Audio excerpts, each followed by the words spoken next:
Yo, what's going on? It's your boy D-Man, you already know. Bringing to you some free agency talk. I got two of my homeboys here, Chris and JGtheDon. Go ahead and say what up.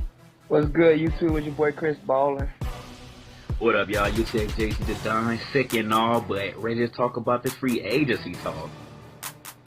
Yeah, man. Not only do we want to talk about free agency, but we want to talk about the draft too, because people are winning and losing all over the place. So first, we want to talk about the New Jersey Nets, because they're doing the most right now. Do y'all think they winning or losing right now? We'll start with you, Chris. To be honest, I can't really give my insight here at first because it looks like they're winning on paper, but then I haven't seen their bench. So I go based off strongly the bench. So they can have a great starting line. Those star players are good, but I want to see their bench. Then I could say. That's interesting, Chris. I actually didn't think about that because it's just been so caught up on the stars, and I really think because Joe Johnson is an overrated player in my opinion, and in many others' opinions too. So overrated. He actually has the highest contract right now, but he hasn't really delivered when it comes to the playoffs. As we all know, the Hawks get knocked out in the first or second round every year, and Joe Johnson really does not deliver. He's not one of those go-to players.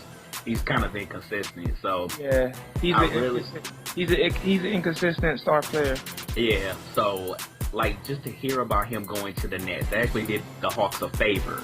So I thought that Darren was seriously going to dip out after that, but he decided to stay. But I still think, because Chris brought up a good point with the bench, I think they're losing.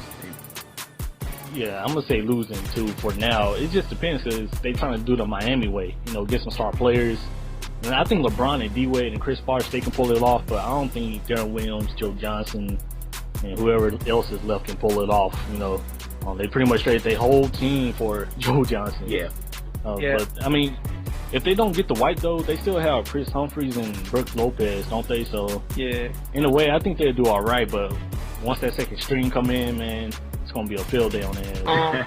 With actually, like you just said, who you just named, they line up, without the white, they will have a lot more money to get other players, and no matter what, it's New York now. It's not New Jersey, it's New York. So those players get attracted to going there, and you never know, they could be like a Denver Nuggets team, just full of good players and not a star anywhere.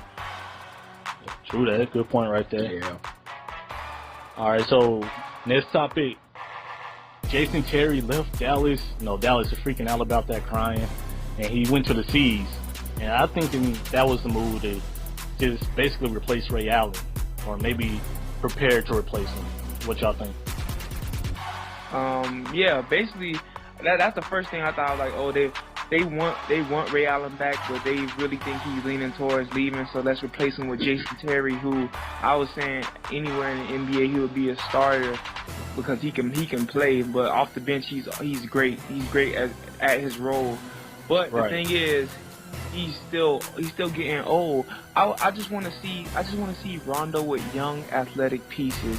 It would be amazing to watch. Like an OJ Mayo or something like that at least. Yeah, it would be so amazing to watch what he can do with some young pieces.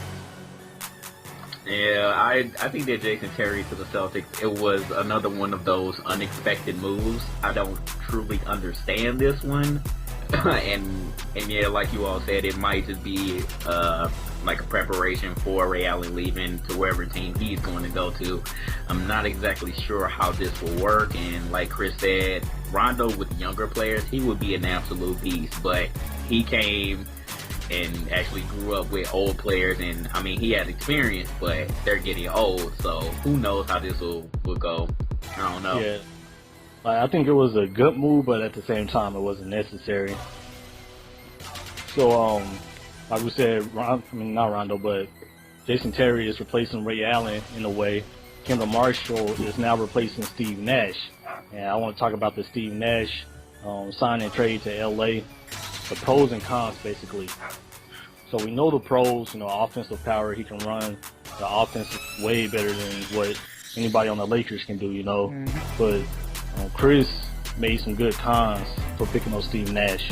I'm letting him explain that. And it's not like I was picking on Steve Nash because he's my favorite point guard of all time, but let's be real here. His defense is not up to par, And in the West, you're facing a lot of athletic point guards on a nightly basis. But if the Lakers big men can hold it down for Steve Nash and help him out more than usual, then I'll take his powerful offense, because you're talking about 90% from the free throw line, 40-something% from the three-point line, and 50% from the field, and he's going to get you 10, 11 assists.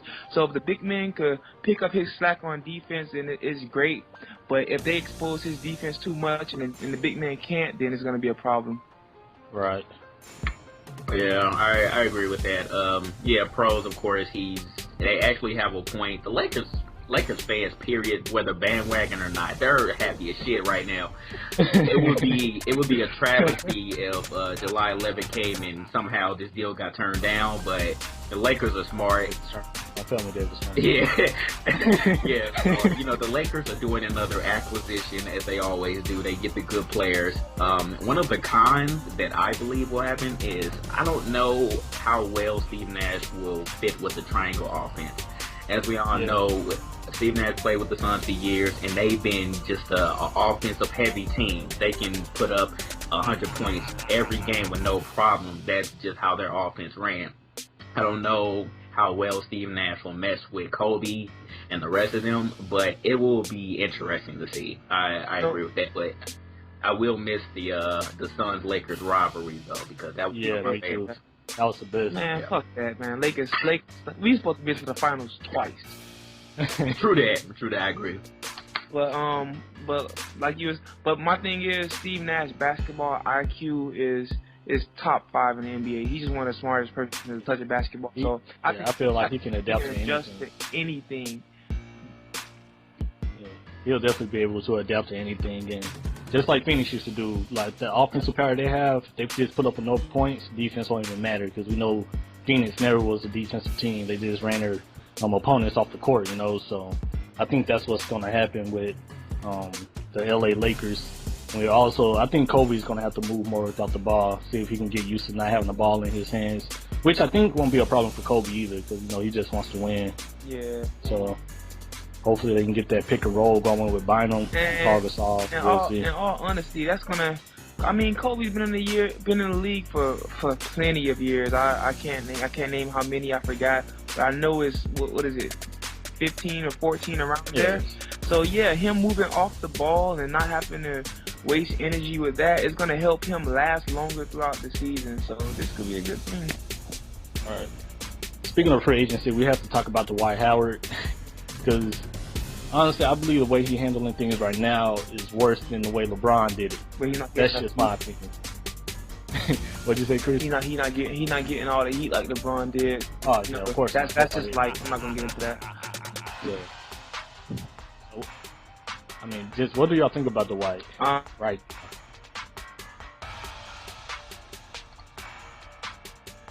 And Christian, how he brought into basketball and stuff like that. But now even though it doesn't matter what I respect him or don't, but I just lost, as a person, I lost a lot of respect for him, how he's handling the situation. He came out in the interview and said nobody wants to be hated. But man, come on now, you're a grown man. At the end of the day, you're gonna be playing basketball. You could ignore all of that, but he just, man, I don't even know what to say about him no more. I don't care no more. I really don't care about him no more. Something's wrong with that guy.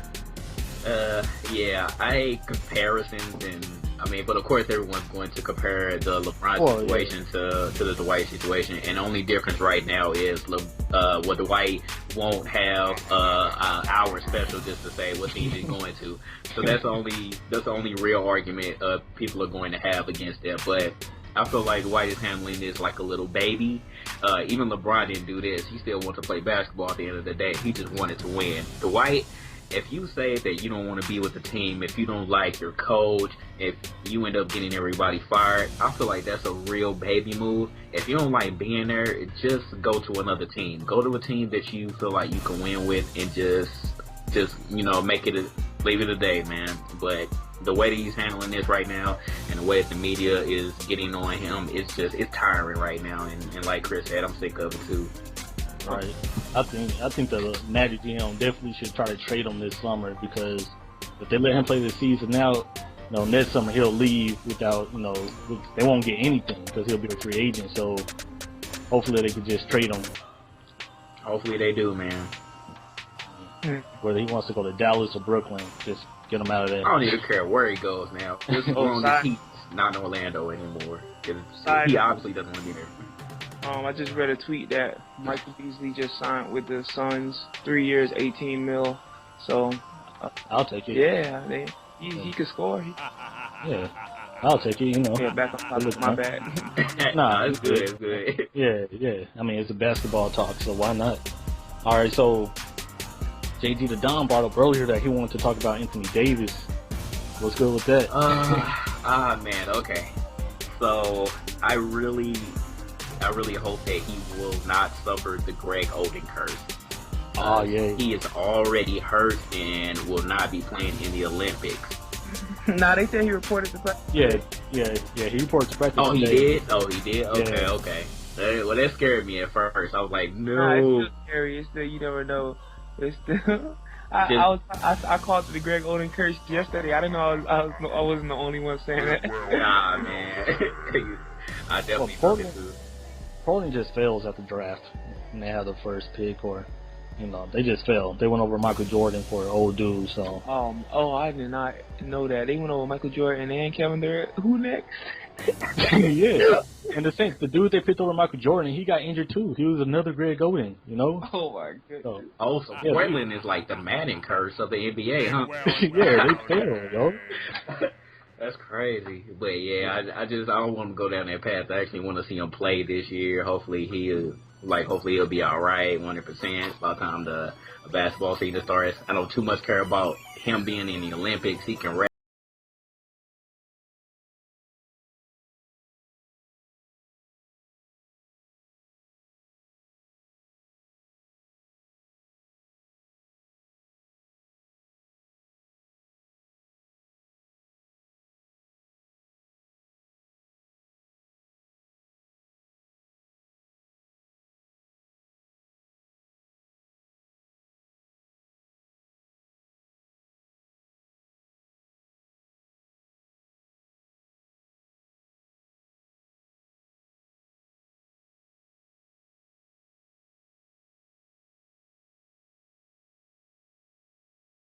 They're gonna use him at center and bulk him up while they're doing that, and I give him 3 years and he'll be a great player.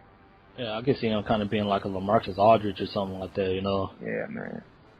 So, another thing, because people in Dallas, I think they was just mad salty or something like that. I was talking about how I can't believe that Perry Jones went late into the draft.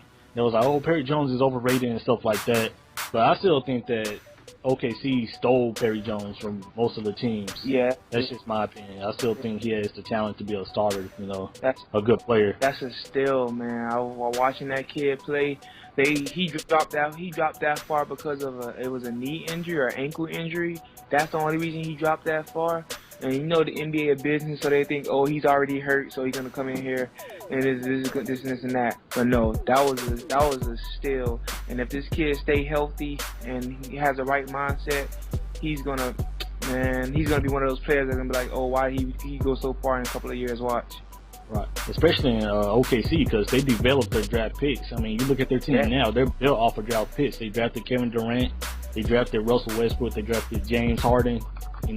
That's their team. They drafted the Bucks too. Yeah, they drafted the Bucks. Like, come on, man! Like, how y'all gonna let OKC get their hands on them? Like, I'm pissed. I'm pissed because OKC got him. How you gonna give him? The Heat could have got him. Dallas could have gotten him. Dallas could have used him. Dang, yo. They're just going to be an even more beefy team once they actually give him some minutes and some experience. Perry Jones is about to be a beast. All right. And first off, last off, actually, I just want to talk about the winners and losers of the NBA free agent season so far. Winning, since that Steve Nash trade, I'm guessing LA is winning. And I'll say Brooklyn is winning too because they've been making a lot of moves. But losing, I'm going to have to go with the Mavericks simply because they got rid of Zeller at the draft. They didn't get Darren Williams. They lost to Jet Terry. So that's just my opinion. Yeah, Lakers got to be in first place right now. I give it to them. it's still really early in free agents. Yeah. But the Lakers got this. But these next 2-3 weeks is gonna be very interesting, especially on Twitter. Like, I don't know if you guys follow all these NBA analysts and ESPN, NBA people. If you follow them and read all the tweets about cap room, free agency, and all that, it's very interesting.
Section about your team. Leave open-minded comments, please, and don't be kids. Be mature about it.